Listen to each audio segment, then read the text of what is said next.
สุขสบายดีเนาะวันนี้มาพบมาพอกับซ่องใบลมคนสวนชาแนลเนาะพี่น้องเนาะวันนี้น้ำท่วมอีกแล้วพี่น้องเอ้ยนี่ฝนตกโบยาบ่เศร้าแล้วก็น้ำท่วมเนาะพี่น้องเนาะน้ำท่วมเข้านากำลังคงเนาะกำลังออกห่วงพี่น้องวันนี้น้ำขึ้นมาท่วมหมดเลยพี่น้องเอ้ย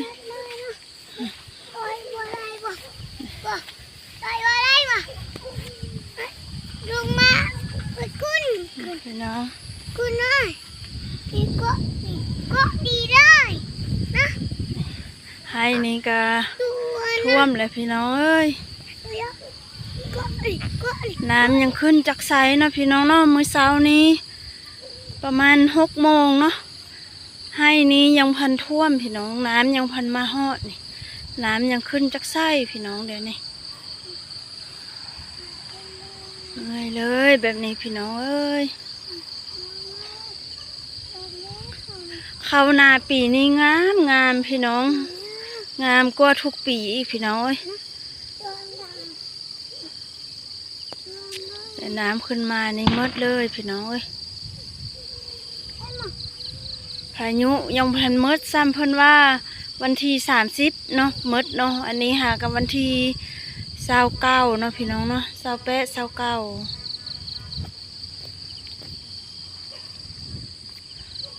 วันนี้หากับวันที่29พี่น้องฝนบางผายังมืดมาอยู่พี่น้องเอ้ยฝนกระตกเช้าเนาะพี่น้องเนาะแต่น้ำนี่ยังขึ้นตลอดเนาะพี่น้องเนาะเบิ่งจากขอนไม้จากขี้ยอกขี้เยื่อนะพี่น้องเนาะไหลมาเนี่ยเบิ่งเข้านี่พี่น้อง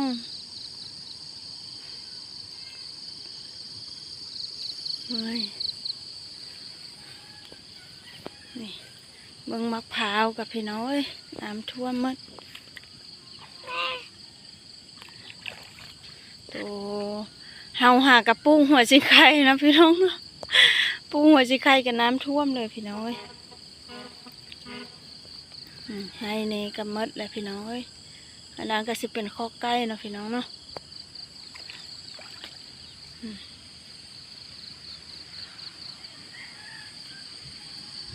เมื่อยเนาะพี่น้องเนาะภัยธรรมชาตินี่พี่น้องเฮ็ดอย่างกะบ่พอได้กินเนาะพี่น้องเนาะเฮ็ดไปพร้อมมีความเสี่ยงไปพร้อมเนาะพี่น้องเนาะบัดบ่เฮ็ดไผบ่มีกิน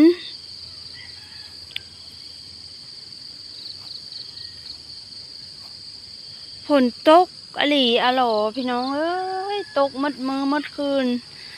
3 มื้อ4 มื้อแหละมันตกเรียนเดียวพี่น้องอันนี้เฮ็ดให้น้ำเซขึ้นแล้วก็ท่วมนะท่วมเข้าท่วมนาเนาะพี่น้องเนาะทางพุ้นนั่นก็สิเป็นอันทุ่งนาเจ้านึงอีกพี่น้องมันท่วมแต่วานนี้นะเปื้อน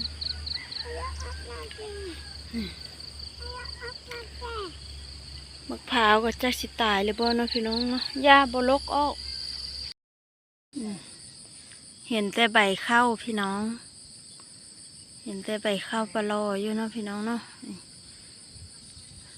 มะพร้าวก็ท่วมเนาะพี่น้องเนาะทางนี้นี่พี่น้องน้ำยังขึ้นอยู่เนาะพี่น้องเนาะน้ำนักผลแล้วยุด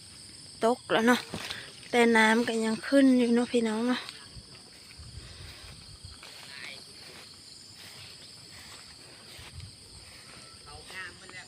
นี่มะพร้าวกับขมงามพี่น้องเอ้ย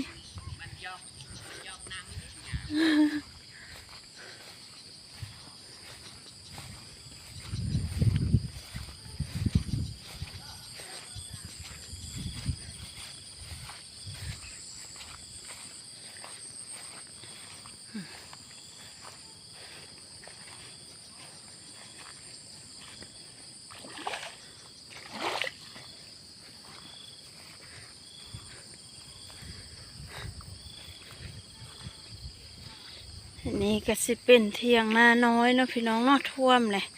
วันนี้ก็จะยังนั่งกินเบียร์อยู่ได้พี่น้องยูทูบน้อยนี่มาวันนี้น้ำท่วมแล้ว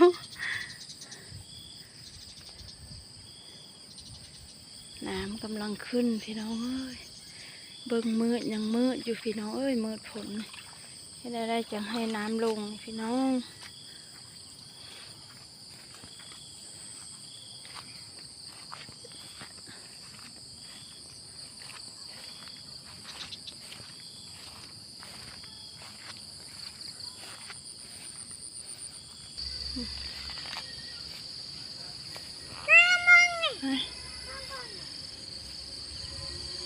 เอาคลิปนี้ก็จบไว้เพียงเท่านี้แหละพี่น้องขอขอบใจสำหรับการติดตามรับชมเนาะมาอัปเดตเบื้องข้าวหน้าแล้วสิอัปเดตให้เบื้องอีกนะพี่น้องเนาะ